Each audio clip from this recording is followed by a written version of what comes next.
So dear student, मैं आपको बता दे रहा हूं कि ये जो क्वेश्चन मैं कराने जा रहा हूं ये आपका लास्ट क्वेश्चन है। ठीक है, इस अध्याय का देखना, ये रेड जलता रहे ना।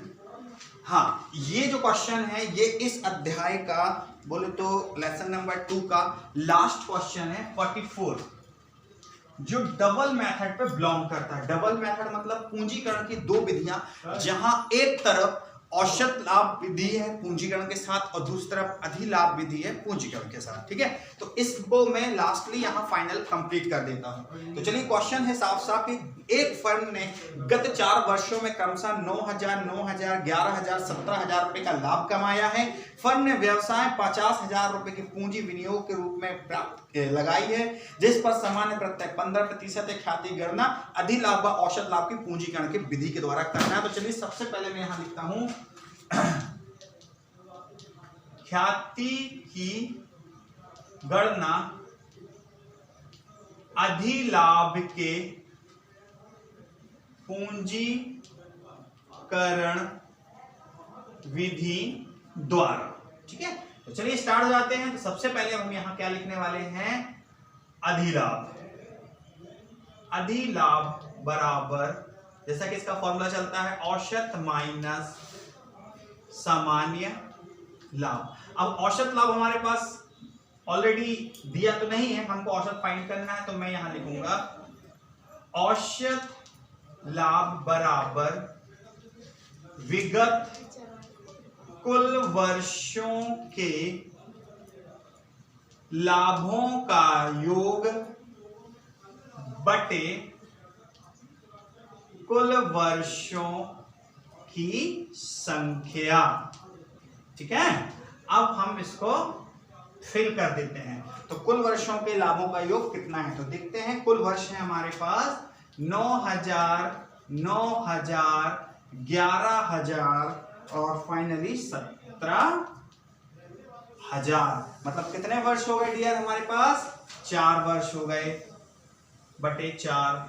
9 दूनी 18, 18 1 19 10 29 29 10 39 4 7 46। तो हमारे पास यहाँ टोटल होता है 46,000 बटे 4, मतलब 11,500।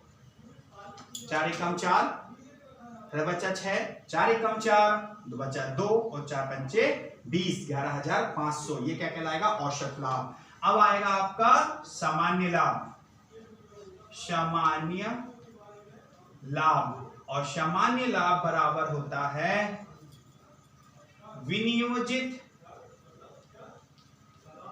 पूंजी गुणित दर बटे 100।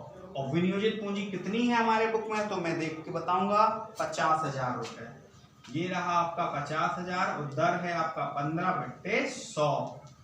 00 00 15 पना 7500। ये आपका आया सामान्य लाभ। अब आप फिर चलेंगे अधिलाभ की तरफ।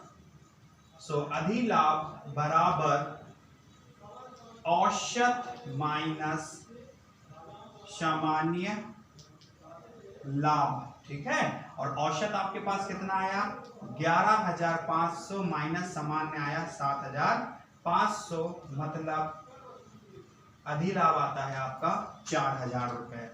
ठीक है ना, क्या आता है अधिलाभ आपका 4,000 रुपए। अब आपको ख्याति की गणना करना है, क्योंकि ख्याति गणना अधिलाभ की पूंजीकरण विधि द्वारा करना है। तो मैं यहां लिखूंगा ख्याति बराबर अधिलाभ गुणित दर, गुणित 100 बटे दर। अधिलाभ कितना, 4,000 रुपया, 100 और दर कितना है आपका 15। ठीक है, चलिए स्टार्ट कर देते हैं डिवाइडेड करना। 4,000 इंटू 100, तो ये हो जाएगा 4 लाख बटे 15। 15 दूनी 30, बचा 10, हो गया 100। 15 छक्के 90, 15 छक्के 90, 15 छक्के 90, 15 छक्के 90, पॉइंट 15 छक्के 15 छक्के। ये एक लाइन लगी रहेगी। जब ढेर सारी लाइन लगी रहेगी तो आपको क्या करना है, आपको फाइनल आंसर में 2 6 6 6 और लास्ट में 7 करना है, क्योंकि आपका डिजिट 5 0.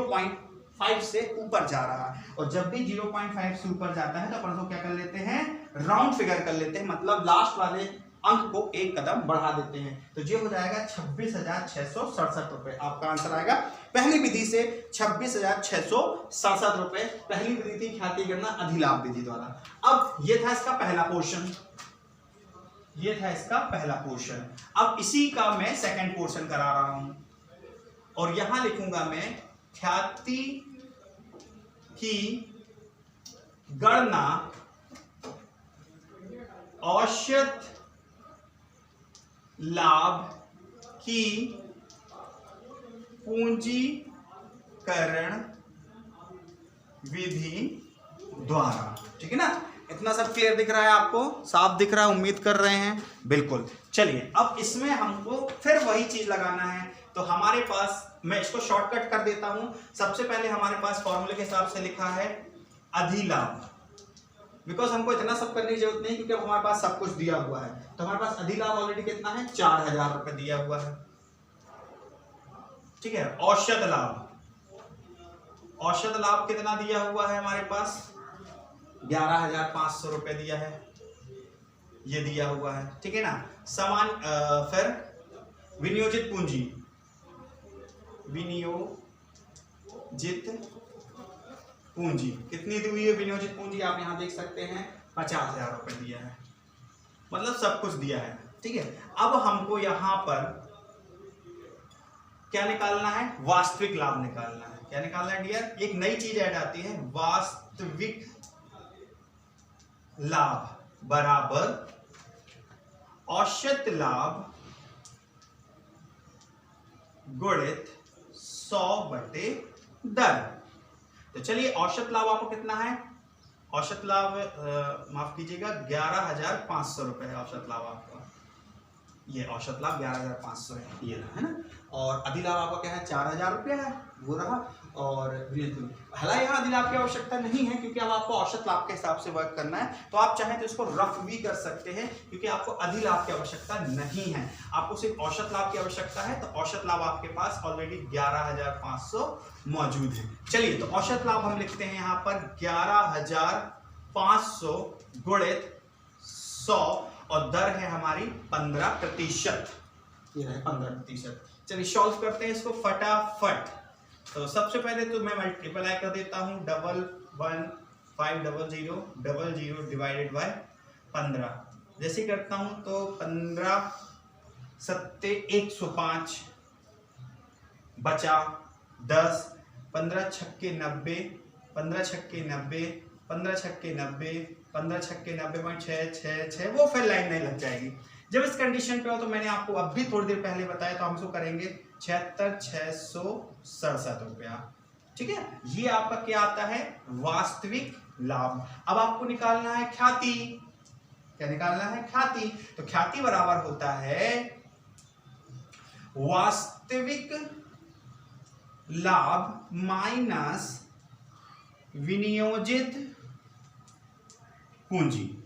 ठीक है, ये बन गया इसका फॉर्मूला। अब वास्तविक लाभ कितना है, ये रहा, है ना, 76,667, 76,667, माइनस की जगह हमने माइनस लगाया, और विनियोजित पूंजी आपकी ये रही 50,000, और यहां लिख दिया हमने डियर 50,000। और जैसे ही हमने 76,667 रुपए से 50,000 कम किया, तो हमारे पास आता है 26,667 रुपया। ये रहा आपका फाइनल आंसर। ठीक है, मतलब एक सवाल दो विधि से, पहली विधि थी आपकी ख्याति गणना अधिलाभ विधि द्वारा, अधिलाभ के पूंजीकरण विधि के द्वारा निकालना, जहां 26,667 आया।